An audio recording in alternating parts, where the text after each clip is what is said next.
ഫാദറും മരിക്കുന്നവരെയും അനിയൻ്റെ വേദനയോടുകൂടിയാണ് മരിക്കുന്നത്. മോനെ മോനെ എന്ന് വിളിച്ചാണ് മരിക്കുന്നത്.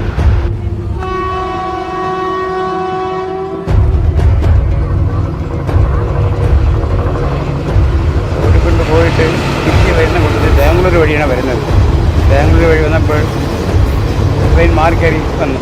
മാറിക്കയറിയല്ല, ബാംഗ്ലൂർ പോയിട്ട് ഡയറക്റ്റ് കിട്ടാത്തത് അങ്ങനെ വന്നത്. ഈ സംഭവം ഞങ്ങൾ അറിയുന്നില്ല ട്രെയിനിൽ അങ്ങനെ ഉണ്ടെന്നുള്ള കാര്യം. ഏറ്റവും വളരെ അനുജൻ 82% മാർക്കാണ്. ആ ഒരു മാർക്ക് കിട്ടിയത് പോലും അറിയാതെ നമ്മുടെ വിട്ടുപോയി എന്നുള്ള സംഭവം.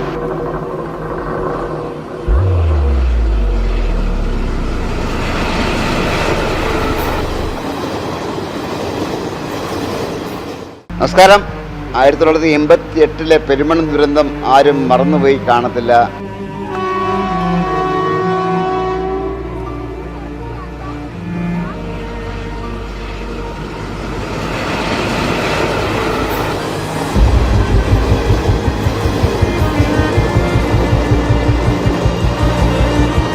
കാരണം അത് ഓർമ്മിക്കാൻ കാരണം എൻ്റെ വാർഷികമെല്ലാം കഴിഞ്ഞു.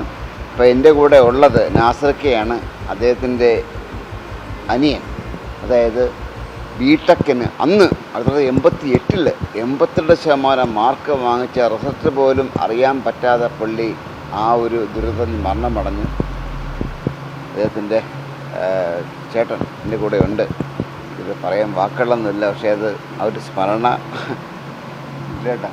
എന്നാ 88-ലാണല്ലേ? 1988 മരിക്കുന്നത്.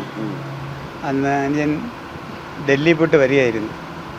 അവിടെ പോയതിനാ? എൻ്റെ ചിറ്റപ്പൻ്റെ കൂടെ പോയതാണ്. ചിറ്റപ്പനും അനിയനും കൂടെ ഒരു കാര്യത്തിന് വേണ്ടി പോയതാണ്.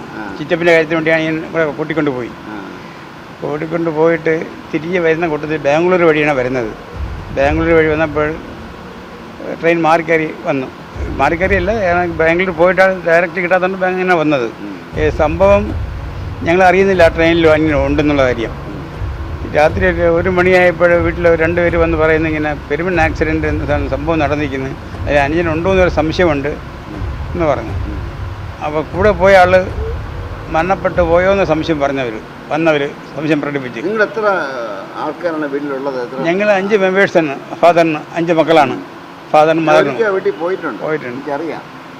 5 മക്കളിൽ മൂത്ത ആളാണ് ഞാൻ, നസീർ. ഏറ്റവും ഇളയ അനിയനാണ് ഇപ്പം മരിച്ച നാസിം ഷാ ആണ് മരിച്ചത്. അങ്ങനെ രാത്രി ഒന്ന് വീട്ടിൽ വിളിച്ച് ചോദിച്ചപ്പോഴാണ് അറിയുന്നത് ഈ പെരുമൺ ആക്സിഡൻറ്റിൽ നടന്നെന്നും അപ്പോൾ ഒന്ന് അന്വേഷിച്ചാൽ കൊള്ളാമെന്നും. അങ്ങനെ ഫാദറും മറ്റുള്ള എൻ്റെ 5 പേരും കൂടെ പോയി സംഭവം നോക്കി വന്നപ്പോൾ ഡെഡ് ബോഡി കണ്ടു. അപ്പോഴേ എൻ്റെ ഒരു അനിയൻ നിലവിളിച്ച് കൂടെ പോയ ആൾ തളർന്നു. ഞാൻ ഇല്ലായിരുന്നു. ഞാൻ അന്ന് അബുദാബിയിലായിരുന്നു. അബുദാബിയിൽ ജോലി ചെയ്തുകൊണ്ടിരിക്കുക മരണ വാർത്ത ഞാൻ അറിയുന്നത്. അന്ന് തളർന്ന് വീണുപോയി ആ വിവരം കേട്ടപ്പോൾ. കാര്യം ഞങ്ങൾക്ക് ആർക്കും അന്ന് വിദ്യാഭ്യാസം ഉണ്ടെങ്കിൽ തന്നെ ജോലിയുള്ളത് ഇത്ര വിദ്യാഭ്യാസമുള്ള ആരുമില്ല. ബിടെക്കാന്നും കിട്ടാൻ ഭയങ്കര വെയിറ്റാണ്. ബിടെക്കിന് അഡ്മിഷൻ കിട്ടുന്ന വെച്ചാൽ പിന്നെ ബിടെക് അന്ന് വലിയ കാര്യമല്ല. ബിടെക് MBBS ഭയങ്കര കാര്യം. എനിക്ക് 8 വയസ്സേ ഉള്ളൂ. മെറിറ്റിൽ അഡ്മിഷൻ കിട്ടുള്ളൂ. അന്ന് ഇതണക്കെ എഞ്ചിനീയറിംഗ് കോളേജ് ഇഷ്ടം പോലെ ഇല്ല.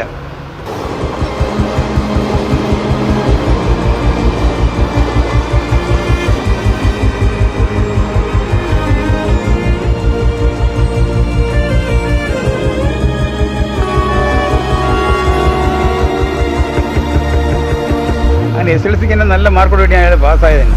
അങ്ങനെ ഗവൺമെൻറ് കോളേജിലാണ് അഡ്മിഷൻ കിട്ടി. +2 +2 അല്ല പ്രിഡിഗ്രിക്ക്. അങ്ങനെ അവിടെ പഠിക്കുകയും അവിടെ തന്നെ എൻട്രൻസ് എഴുതിയാണ് കിട്ടുകയും ചെയ്തത്. പ്രിഡിഗ്രി ഉള്ളൂ. അന്ന് നല്ല മാർക്കോടെയാണ് ഞാൻ +2 പാസ്സായത്. പെട്ടെന്ന് 30 ദുഃഖം ഇന്നും ഞങ്ങൾ വേദന കഴിയാണ്. 82% മാർക്ക്. കൂടെ പഠിച്ച 2 പേരുണ്ടായിരുന്നു ഒരേ ക്ലാസ്മേറ്റിൽ. അതുപോലും അറിയാൻ പറ്റില്ല. റിസൾട്ട് അറിയണേണ്ട അന്നാണ് ഇനി മരിക്കുന്നത്. വളരെ ദയനീയമായ ഒരു വിഷമമായി ഞങ്ങൾക്ക് എല്ലാവർക്കും. മരണം വരെ അത് നമുക്ക് വേദന തന്നെ ആയിരിക്കും. ഞങ്ങൾ കുടുംബത്തിലെ എല്ലാവർക്കും ഒരിക്കലും വേദന മറക്കാൻ പറ്റില്ല. ഏറ്റവും ഉള്ളത് എനിക്ക് എൻ്റെ ഫാദർ പഠിച്ച ട്രിവാൻഡ്രം എഞ്ചിനീയറിംഗ് കോളേജിൽ, കുളത്തൂരാണ് എഞ്ചിനീയറിംഗ് കോളേജ്, ഗവൺമെൻറ് കോളേജിൽ. അവിടെയാണ് പഠിച്ചത്. ഫാദർ അന്ന് ഇപ്പോൾ പ്രൈമറി സ്കൂളിൽ ഹെഡ് മാസ്റ്റർ ആയിരുന്നു. അങ്ങ് പോയതാണ്, ചിറ്റപ്പനോട് പോയതാണ്. ചിറ്റപ്പൻ വിളിച്ചിട്ട് പോയതാണ്. അത്യാവശ്യത്തിന് നമ്മൾ പോയിട്ട് വരാമെന്ന് പറയാം. അങ്ങനെ മനസ്സിലാണ് എൻ്റെ ഫാദർ വിട്ടതല്ല. അങ്ങനെ പോയിട്ട് വന്നതാണ്. ചിറ്റപ്പൻ ഗവൺമെൻറ് സർവീസിലായിരുന്നു ജോലി. ചിറ്റപ്പൻ മരിച്ചുപോയി. രണ്ടുപേരും പോയി. അദ്ദേഹത്തിൻ്റെ സ്ഥലം കല്ലമ്പലമാണ്. എൻ്റെ അമ്മയുടെ ഒരു അമ്മാവൻ്റെ മോനാണ്. പുള്ളി ഗവൺമെൻറ് സർവീസിലാണ് ജോലി. വൈഫിന് ജോലി ഉണ്ടായിരുന്നു അദ്ദേഹത്തിൻ്റെ, ബാങ്കിലായിരുന്നു. അങ്ങനെ അവർ രണ്ടുപേരും നഷ്ടപ്പെട്ടു പോയി. ഫാദർ അതോടുകൂടി വല്ല ഡൗൺ ആയിപ്പോയി. കാര്യം ഒരാൾ പഠിച്ച് എഞ്ചിനീയറായി കാണാനുള്ള ആഗ്രഹം ഞങ്ങൾക്ക് എല്ലാവർക്കും ഉണ്ടായിരുന്നു. അത് നടക്കാതെ പോയി. ഫാദറും മരിക്കുന്നവരെയും അനിയൻ്റെ വേദനയോടുകൂടിയാണ് മരിക്കുന്നത്. മോനെ എന്ന് വിളിച്ചാണ് മരിക്കുന്നത്.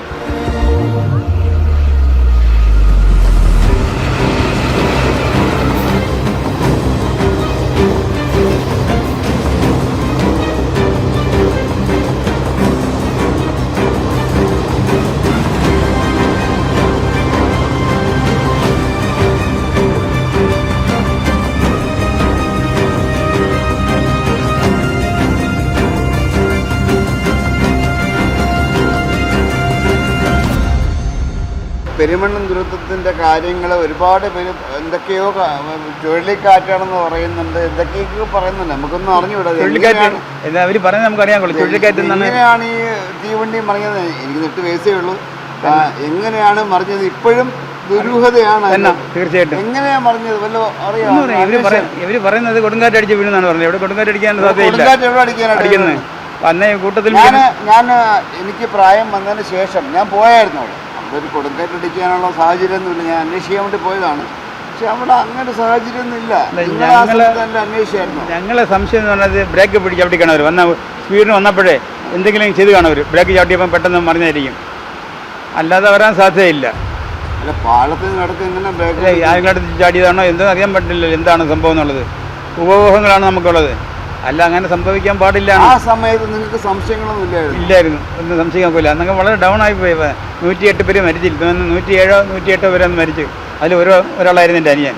ആരും മുന്നോട്ട് വന്നില്ല, ഞങ്ങൾ മുന്നോട്ട് വന്നില്ല. എനിക്ക് ഏറ്റവും വലിയ സങ്കടം എന്ന് പറഞ്ഞാൽ ആ ചെറുപ്പക്കാരൻ 22 വയസ്സ് അല്ലേ, ജീവിതത്തിൽ എങ്ങും എത്തിയിട്ടില്ല. അവന് 80% മാർക്ക്. വളരെ പ്രതീക്ഷയോടെയാണ് വളർന്നത്. 80% മാർക്ക് എഞ്ചിനീയറിംഗിൽ. അവൻ അതുപോലും അറിയാതെ അങ്ങ് പോയില്ല. വേറെ സംഭവിച്ചാൽ നമുക്ക് സന്തോഷിക്കുകയും ചെറിയ വകയുള്ള കൂടെ പഠിച്ച രണ്ടുപേരും നല്ല ടോപ്പിലെത്തി. ഒരാൾ ചീഫ് എഞ്ചിനീയറായിട്ട് പെൻഷനായി. ആറ്റിയംകാരനാണ് രാജ്കുമാർ, ഇലക്ട്രിസിറ്റി ബോർഡിലെ ചീഫ് എഞ്ചിനീയറാണ്. ഓരെങ്കിലും IT-യുടെ ഒരു ഡയറക്ടറായിരുന്നല്ലോ. അങ്ങനെ അദ്ദേഹം നല്ല നിലയിലെത്തി. പിന്നെ ഒരു പോറ്റി, സുരേഷ് പോറ്റി, പുള്ളി ISRO ഡയറക്ടറാണ്. അങ്ങനെ രണ്ടുപേരും ഉയർന്ന മാർക്കിലെത്തിയിട്ടുണ്ട്. അതിൽ നമുക്ക് സന്തോഷമുണ്ട്. കാര്യം വെച്ചാൽ എൻ്റെ അനിയനും ഈ പെരുമണ്ണൻ ദുരന്തവുമായിട്ട് ബന്ധപ്പെട്ട് ഒരുപാട് സിനിമകളും ഒരുപാട് കഥകളൊക്കെ വന്നിട്ടുണ്ട്. അവരൊക്കെ ആരോപിക്കുന്ന പറഞ്ഞാൽ ഇത് ആരും പറയാത്തൊരു ചുഴലിക്കാറ്റ് എന്നൊക്കെ പറയുന്നത്. ആ ഒരു ചുഴലിക്കാറ്റ് എങ്ങനെ വന്നൊന്നും ആർക്കും അറിഞ്ഞൂടാ. അവർ പറയുന്നത് നമ്മൾ വിശ്വസിക്കുന്നു. നമുക്കത് ഇപ്പോഴും പറയുന്നത് ചുഴലിക്കാറ്റ് ചുഴലിക്കാറ്റെന്നാ പറയുന്നത്. അത് ആർക്കും അറിയാം. ചുഴലിക്കാറ്റ് എങ്ങനെ വന്നൊന്നും ആർക്കും അറിഞ്ഞൂടാ. 38 വർഷമായിട്ട് ഇന്നും തെളിവില്ല അതിന്. ഇങ്ങനെ മറിഞ്ഞെന്നോ അതിൻ്റെ റെക്കോർഡോ അതിൻ്റെ അന്വേഷണം ഒന്നും എവിടെ എത്തിയിട്ടില്ല. ഇത്രയും പേര് മരിച്ചു. ഞങ്ങളൊക്കെ അന്ന് ഒരു ചെറിയ പ്രായമാണെങ്കിൽ പോലും നമ്മളെല്ലാം TV-യിലും പിന്നെ പത്രത്തിൽ കണ്ടതാണ്. ആ ഒരു ബോഗിയെല്ലാം മറിഞ്ഞ് വീഴുന്ന കാഴ്ചയൊക്കെ നമ്മൾ കണ്ടതാണ്. പക്ഷെ ഇന്ന് വരെ തെളിവില്ല. എന്തെങ്കിലും ഒരു പിന്നെ വല്ലതും കിട്ടിയായിരുന്നു. റെയിൽവേയിൽ 1 ലക്ഷം രൂപ കിട്ടി. അത് ഞങ്ങൾക്ക് കിട്ടാൻ യോഗ്യതയില്ല. കാരണം അനിയൻ്റെ ആശ്രയനായിരിക്കണം ഫാദറും മദറും, എങ്കിലേ കിട്ടാൻ റൂളുള്ളൂ. ഞങ്ങൾ പിന്നെ ഒരു സർട്ടിഫിക്കറ്റ് ഒപ്പിച്ച് പ്രൈവറ്റ് കമ്പനിയിൽ വർക്ക് ചെയ്തുകൊണ്ടിരിക്കുകയാണെന്ന് പറഞ്ഞുകൊണ്ട് അങ്ങനെ ഒരു 1 ലക്ഷം രൂപ കിട്ടിയതിൽ 10,000 രൂപ വക്കീൽ ഫീസ് കൊടുത്ത് അങ്ങനെ 90,000 കിട്ടിയ ജീവൻ്റെ വിലയാണ്. ഒരു എഞ്ചിനീയറുടെ വില 90,000 രൂപ. അതുകൊണ്ട് തൃപ്തിപ്പെട്ടു. പക്ഷെ അത് എത്ര കിട്ടിയത് നമുക്ക് മുഴുകില്ല. അത് അത്രയും പഠിച്ചിട്ടും മരണപ്പെട്ടു പോയതുകൊണ്ട് എന്ത് പൊസിഷൻ എത്തുമായിരുന്നു ഉണ്ടായിരുന്നെങ്കിൽ. അപ്പോൾ അത് നഷ്ടം തന്നെയാണ്. ഒരിക്കലും ആ നഷ്ടം നികത്താൻ പറ്റില്ല എത്ര രൂപ തന്നാലും. പെരുമൺ ദുരന്തത്തിൻ്റെ ബാക്കി പത്രങ്ങളൊക്കെ ഒരുപാടുണ്ട്. കാരണം ഒരുപാട് സിനിമകളിലൊക്കെ അതിൻ്റെ ഭാഗമായിട്ട് വന്നിട്ടുണ്ടെങ്കിൽ പോലും, സിനിമകളും കഥകളും ഒക്കെ വന്നിട്ടുണ്ടെങ്കിൽ പോലും എന്തുകൊണ്ടാണ് പെരുമൺ ദുരന്തം ഉണ്ടായതെന്ന് ആരും ഇതുവരെ വ്യക്തമായി പറഞ്ഞിട്ടില്ല. അതിൻ്റെ എന്താ പറയുക, അന്വേഷണമൊക്കെ പതിപിടിക്ക് നിൽക്കുന്നു.